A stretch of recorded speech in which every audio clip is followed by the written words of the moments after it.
भारतीय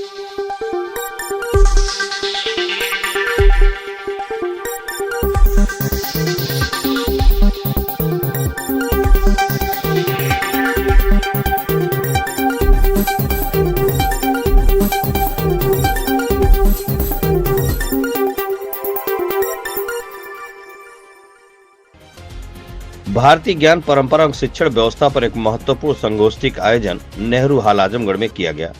भारतीय शिक्षा बोर्ड के कार्यकारी अध्यक्ष और पूर्व आईएएस डॉक्टर एनपी सिंह ने इस अवसर पर कहा कि भारतीय शिक्षा प्रणाली केवल ज्ञान अर्जन तक सीमित नहीं बल्कि जीवन मूल्यों और मानव के समग्र विकास पर आधारित है। श्री सिंह ने कहा कि भारत की संस्कृति केवल मनुष्यों तक सीमित नहीं है बल्कि संपूर्ण जीव जगत के कल्याण का संदेश देती है।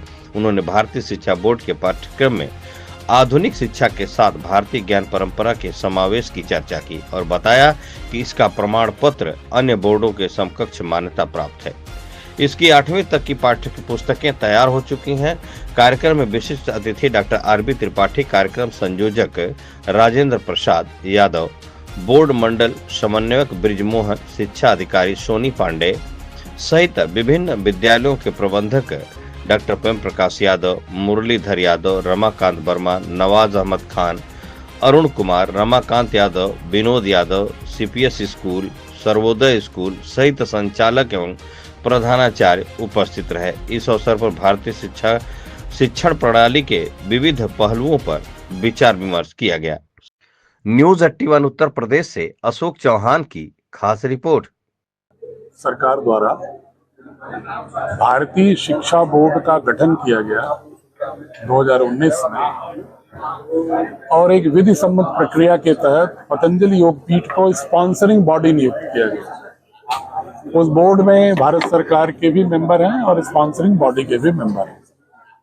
लेकिन अन्य बोर्ड से भिन्न इसका जो एक उद्देश्य रखा भारत सरकार ने कि आधुनिक शिक्षा में जितने भी सामर्थ्य और क्षमता दी जा रही है, विज्ञान की, गणित की, कंप्यूटर की, आर्टिफिशियल इंटेलिजेंस की, लिंग्विस्टिक की, वो सारी क्षमताएं तो होंगी, लेकिन यथासंभव भारत की जो ज्ञान परंपरा है, जो पूरी उसकी सांस्कृतिक ऐतिहासिक यात्रा के दौरान हजारों साल से अनवरत चली आ रही है, उस ज्ञान परंपरा का भी बच्चों की कक्षा के अनुसार उसकी मात्रा और उसके अनुसार उनके विषय, उनकी भाषा के रूप में जरूर उन्हें उससे बोध कराना आवश्यक है, जिससे कि पूरे भारत की एक दार्शनिक यात्रा को, विज्ञान टेक्नोलॉजी के प्राचीन यात्रा को समवेत रूप से आत्मसात करें और 21वीं सदी के भी आधुनिक ज्ञान विज्ञान को समझें और एक समर्थ वैश्विक नागरिक के रूप में अपने व्यक्तित्व को गढ़ सकें और उनकी जो वैल्यू सिस्टम है और उनका जो स्वभाव है, बच्चों का ऐसा मानस गढ़ सकें क्योंकि ऐसा विचार उनका सुदृढ़ हो कि जो भी उनके पास क्षमता हो उसका प्रयोग समाज के लिए, राष्ट्र के लिए समष्टिपरक भावना के साथ, एक ग्लोबल विजन के साथ, एक पूरे विश्व के लिए कर सके, खंड खंड में नहीं बल्कि अखंड मानवता के लिए कार्य करने की क्षमता और दृष्टि उनके अंदर विकसित है। भारतीय शिक्षा बोर्ड मूल रूप ले चुका है या अभी इसका प्रयास चल रहा है? नहीं, भारतीय शिक्षा बोर्ड जो लक्ष्य दिया था भारत सरकार ने, तो नेशनल करिकुलम फ्रेमवर्क के अनुरूप ही हमें रहना है और एनईपी के अनुसार रहना है। सारे पाठ्यक्रम का जो प्रारूप है वही रखना है जो एनसीएफ कह रही है, ताकि किसी प्रतियोगी परीक्षा में बच्चे अपने को सामर्थ्य में ज्यादा ही महसूस करें, कम न करें। लेकिन उसके अनुरूप हमें पुस्तकें बनाने में समय लगा, क्योंकि उस पुस्तक में हमें बहुत ही खूबसूरती से बिना बोझ डाले और आधुनिक विज्ञान में भारत की ज्ञान परंपरा का समावेश करते हुए पुस्तकें तैयार करनी थी। अब हमारी नर्सरी से लेकर 8वीं तक की किताबें तैयार हो गई हैं। Association of up to the middle class हमने सिलेबस का प्रारंभ कर दिया है। लगभग 200-250 विद्यालय देश में जुड़ गए हैं और सेकेंडरी के लिए भी 30-35 के बीच में विद्यालय जुड़ गए हैं और बाकी लगभग 150-200 एप्लीकेशंस पेंडिंग चल रही है, जबकि ये मैंने एफिलिएशन एसोसिएशन शुरू ही किया है 6 महीने से। और इस देश में लगभग हमने 112 गोष्ठियां किया है, सेमिनार्स किए हैं शिक्षाविदों के साथ, शिक्षा बोर्ड को प्रस्तुत करने के लिए, जिससे धीरे धीरे आंदोलन बन सके अभिभावकों के बीच में भी, शिक्षाविदों के बीच में भी, जिसमें एक सशक्त माध्यम मीडिया हो सकती है, क्योंकि मीडिया ही सबसे अधिक जनसंचार का सबसे सशक्त साधन है, उसका भी उपयोग कर रहे हैं। सोशल मीडिया का भी उपयोग। 2025-26 ये प्रारंभ हमारा हो गया है पिछले 2 सत्र से। परीक्षाएं करीब मॉडल रूप में 11 विद्यालयों की 10वीं 12वीं की भी हो चुकी है 2 वर्ष, लेकिन अब सघन रूप से विस्तार इसका इस एकेडमिक ईयर से कर रहे हैं।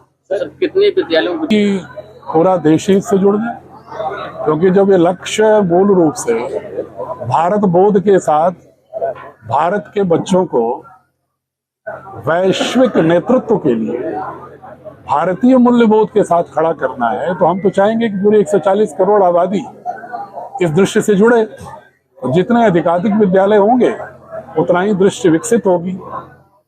और प्रारंभ में कोई लक्ष्य इसलिए नहीं रख रहे हैं कि एफिलिएट होना, संख्या तो शिक्षाविदों और अभिभावकों के निर्णय और उनके चॉइस पर निर्भर करेगा।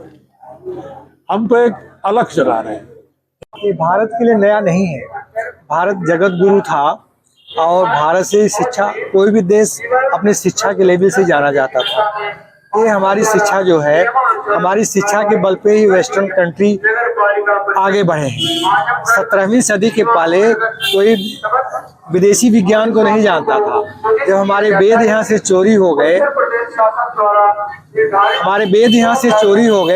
हमारे वेदों को ही पढ़ करके वहाँ के विज्ञान, वहाँ के डेवलपमेंट के सारे कार्य शुरू हुए। हम लोगों की दुर्भाग्य थी, हम लोगों ने अपने वेद को पढ़ा नहीं। अपने जो हमारे पुराने सनातनी क्रम थे, जो किताबें थी, जो पुराण उपनिषद थे, उनका हमने कभी अध्ययन नहीं किया। और हमने फिर अपने आज के विकास को विदेशों से आयातित किया। ये हमारे दुर्भाग्य की बात है। ये भारत शिक्षा बोर्ड ने कम से कम एक नई शुरुआत की है। हम अपने जो पुराने संस्कार युक्त वेद, उपकरण, उपनिषद आदि जो हमारे ग्रंथ थे, उनको पढ़ा करके पुनः हमारे विज्ञान, हमारी संस्कृति सबको विकसित करने का प्रयास किया है, जनता तक पहुंचाने का काम किया है। विद्यालय में सम्मिलित करने का निश्चित, ये तो भारत सरकार ने इसको मान्यता दे रखी है। जैसे आपका CBSE बोर्ड, ICSE बोर्ड वगैरह है, वैसे ये भारत शिक्षा बोर्ड भी से पूरे भारत में ये मान्यता प्राप्त है, पढ़ाया जाएगा। और एक इसमें सारी कुछ सन्निहित है। CBSE बोर्ड में, ICSE में जो भी कंटेंट्स हैं, वो सब कुछ इसमें लिखा हुआ है, इसमें उसको बताया गया है।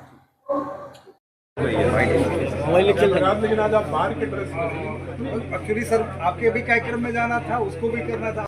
ये विषय रहना चाहिए। मैंने कहा था ना, औपचारिकताओं से दूर रखना। अगली बार वादा करो कि औपचारिकता प्रयास किया जाएगा। आप विशेष रूप से औपचारिकताएं नहीं होनी चाहिए।